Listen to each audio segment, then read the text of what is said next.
Assalamualaikum warahmatullahi wabarakatuh. Waalaikumsalam warahmatullahi. Perkenalkan, saya Siska Wulandari, mahasiswa dari Stikes Dr. Subandi Jember. Apakah benar yang dengan Bu Titi? Iya, betul. Ya, jadi gimana Bu keadaannya hari ini? Alhamdulillah hari ini sehat. Alhamdulillah. Jadi di sini saya akan memberikan pendidikan kesehatan kepada Ibu terkait penyakit TB paru atau TBC, nggih? Nggih. Apakah Ibu sudah tahu apa itu penyakit TBC atau TB paru itu, Bu? Ya, penyakit TBC atau TB paru itu yang saya tahu biasanya batuk yang disertai berdahak campur darah. Nah, Itu batuk berdarah. Nggih Bu, bagus sekali. Nah, jadi penyakit TB paru ini merupakan penyakit yang menular, nggih, yang menyerang paru-paru.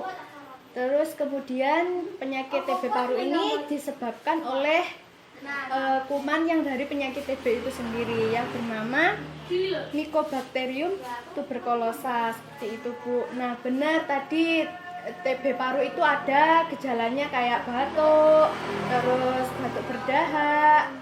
Nah, batuk juga disertai darah, seperti itu Bu. Batuk berdahaknya itu lebih dari 3 minggu, seperti itu atau lebih. Nah, kemudian ada nyeri dada, seperti itu. Terus sesak nafas, kalau misal malam hari itu berkeringat. Kemudian ada demam, seperti itu Bu.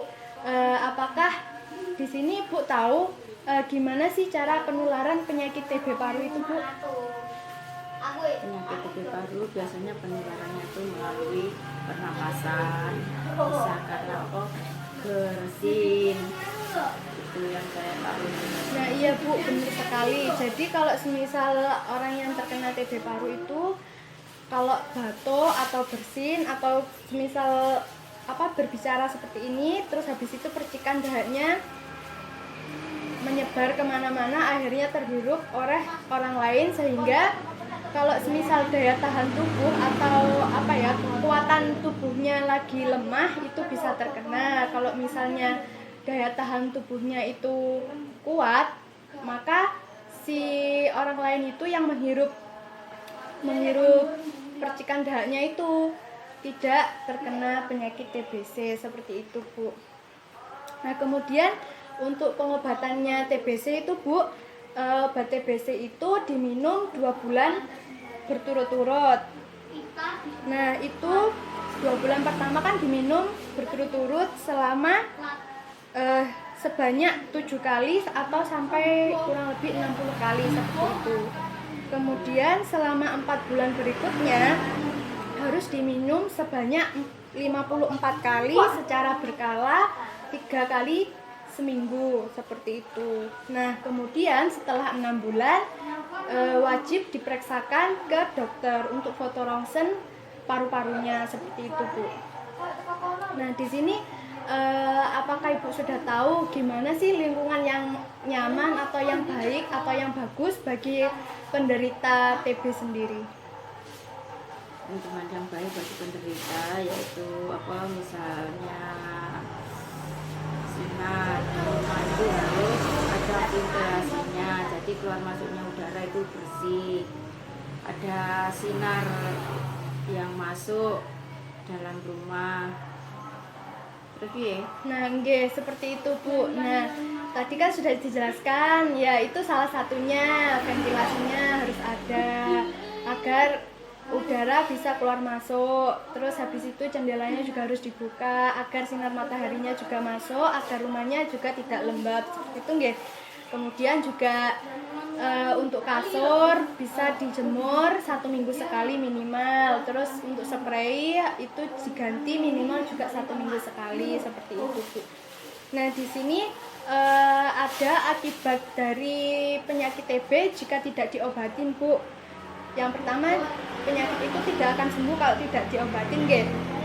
Nah, terus yang kedua, penyakit ini bisa menularkan ke orang lain kalau semisal tidak diobatin. Kan kasihan kalau semisal orang lain sampai tertular penyakit TB ini, nggih. Kemudian bisa sampai menyebabkan kematian kalau penyakit TB ini semakin parah, seperti itu. Oke Bu, apakah ada yang ditanyakan? Tanya piye terus ana? Ada apa enggak Bu? Kalau tidak ada, saya saja yang tanya. Iya. Gitu. Ya, jadi tadi Bu, apa aja sih lingkungan yang bagus bagi penderita TB itu Bu?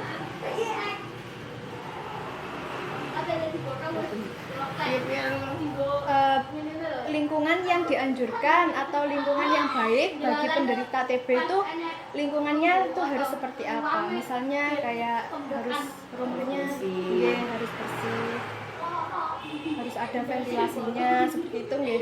Rumahnya sinar matahari harus masuk seperti itu.